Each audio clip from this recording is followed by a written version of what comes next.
Sí,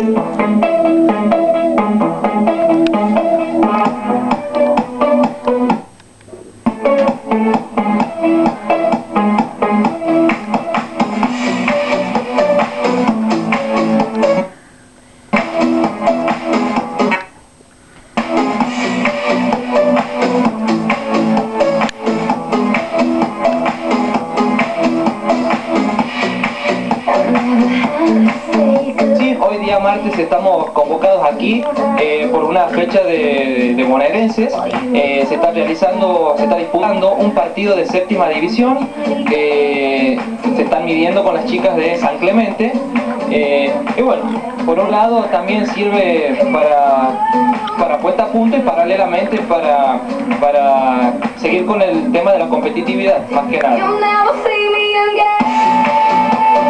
Los horarios no han cambiado, igualmente siempre el tema de la escolaridad tiene mucho que ver con la concurrencia o no de las chicas.